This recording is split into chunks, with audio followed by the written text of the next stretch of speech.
Hey, what is up everybody? This is Rob, and in today's video I actually wanted to talk a little bit about overlanding. Notably, some of the equipment that I think you should really look into before you really get started on your overlanding journey. So to get the equipment that I'm pretty much going to talk about, I actually talked to a few people who overland.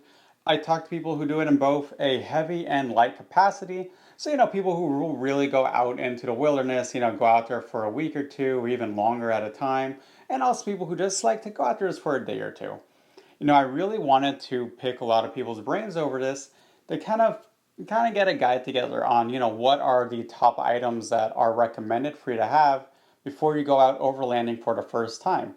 So let's go ahead and let's get to the first item. Traction boards, shovels, tow straps. These are all essential pieces of equipment you need to go overlanding, okay? It is very important that you have the proper recovery gear before you even go out there for the first time. If you go out there, it might just be you and another friend, maybe in just a single vehicle.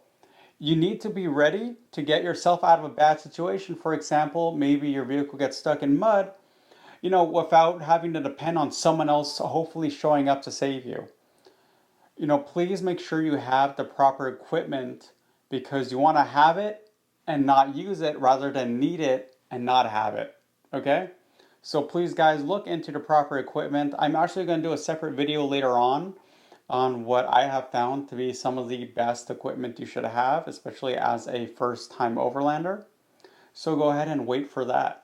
Like I said, you guys, I did talk to several people who overlanded in a capacity that was more than just a quick day or two. And it actually kind of reminds me of a very important thing, that I like to tell people, and that is you always want to invest in stuff that separates you from the floor. That could be your mattress, shoes, tires, those kind of things. So make sure that you have a good sleeping setup already because, are you really going to want to be out there if, it kind of sucks to go to sleep every day? There are so many different options. In recent popularity, it has been the tents that you put on top of the cabins, especially in the Tacoma scene. You see those so much. Sometimes you're able to just set up a nice bed setup, just in the bed of a truck. If you have, for example, a Tacoma with a 6 foot bed and you're smaller than 6 feet, there you go, easy peasy. Or you might just want to sleep inside. There are plenty of air mattress setups you can do for those kind of things as well. Or just a good old fashioned tent. No matter what it is, just please, consider that you will be sleeping out there and you want to be comfortable. Don't just bring out a sleeping bag and wing it. You probably will not be having a good time after that. Something to remember is that when you guys go out there, there probably won't be a lot of, cell phone service. So you do want to have a proper GPS navigation system. Garmin, Magellan, there are a couple other brands. They have absolutely stellar systems that will help navigate you because again, you might be out in these spots where you won't have any cell phone reception. You know, Another popular thing is there are a couple off-road apps where you can actually do some offline, map downloading. I'd recommend doing that too. But I generally don't recommend putting all your eggs in one basket. You never know. Your phone could die. You never know what could happen. So you want to at least have a backup way for both navigating wherever you need to go and also just for getting back safely from wherever you are. Let's see, I think all the places I've gone to, more often than not, we did lose cell phone service, as soon as we got into the really interesting roads. And, luckily we did have someone there with a separate GPS system to help us essentially guide our way. So do please look into that, guys, and yeah, stay safe on that. Earlier, I did mention cell phones dying. I do highly, highly recommend having a few different charging solutions ready for your phone, but also for your vehicle. Okay, when you guys are all getting all set up, you're overlanding, you find your spot where you want to make camp for the night, you don't want to be depending on just a singular car battery, right? You can't have that on all night and then hope that it starts up the next day. So do make sure that you have, you can have external charging packs, solar powered chargers. They sell these quite a bit. There's so many of them online. The idea, of course, is, sunlight will help charge up whatever device, or you could get a solar charger that does also connect to your car battery. Some people just have a second car battery in their vehicle just for the auxiliary stuff. please really figure out how you want to do it. Don't just go out there and just assume that your car battery is going to be all the power you need. Oh, I'll just charge my phone when I'm driving, all that stuff. There's a decent chance you might need a bit more power than that. And again, it's better to be over prepared than to be underprepared. You want to be ready. You want to have whatever else, flashlights, radios, again, the GPS system, in case you ever have to run it off just normal battery power. You want to always be ready. So please, guys, look into as many proper charging systems as you can to help make sure that a bad situation does not happen. What if you do drain your vehicle battery?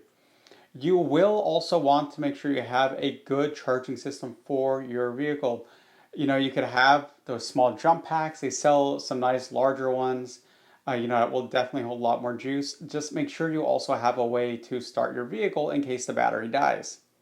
Again, when you go out there, you don't want to have to hope that other good Samaritans might come along and help you out. The whole point of this is you want to be as self-sufficient as you can, especially if you're going at this alone. It is great if you can, restrict your overlanding to only with groups, just because, that way everyone's kind of there able to help each other. But you might want to go it alone. So make sure you have the things you need, including a way to charge up your vehicle battery in case it does drain. No one likes being stranded, people. It is not a good feeling.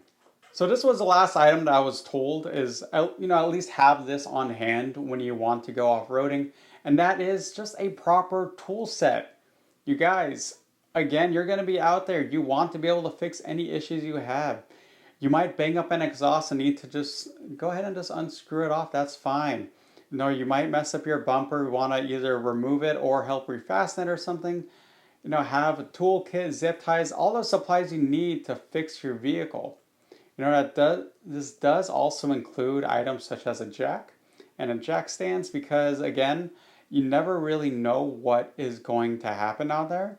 And you do just want to be ready so that you can fix your vehicle and get on with your day. It's not a lot of fun when you want to go out and within an hour or two, you already broke your vehicle in a way that you just can't keep going. You want to be able to get off your vehicle, fix the problem with the tools you brought, and then get in on your way. Guys, look into some proper toolkits.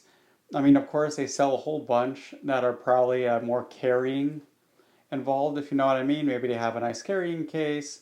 They have a good way to keep everything all compact so you don't just have a million tools jumbling and rolling around, the bed of your truck or the back of your vehicle.